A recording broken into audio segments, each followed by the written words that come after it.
ये बहुत लोग बात करते हैं घर पे रहने की।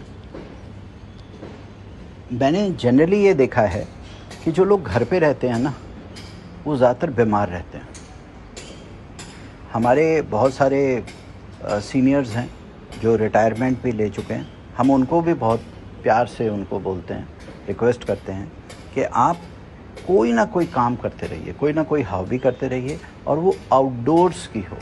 ये जो इंडोर लाइफ है ना, क्योंकि परमात्मा ने तो हमें नेचुरली उस तरह से बनाया ही नहीं। परमात्मा ने तो हमें बनाया ही, हमारे पूर्वज भी जो थे वो जंगलों में रहते थे। हमें तो बनाया ही नीले आसमान के नीचे के लिए। यही हमारी असली छत है ना।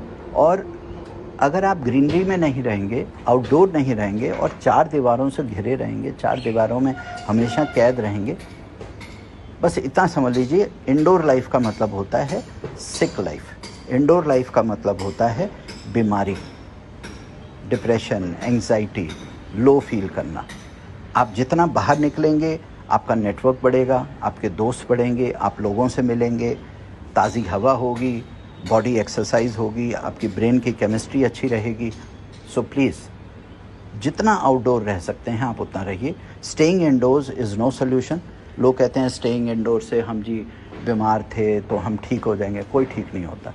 इंडोर रह के कोई आज तक ठीक नहीं हुआ, कोई ठीक नहीं होता। ठीक है, तो जितना आप बाहर रहेंगे, जितना आप बाहर नीले आसमान के नीचे घूमिए फिरिए, है ना, दोस्त बनाइए, तो I think staying outdoors means having a healthy life, and staying indoors means having a sick life.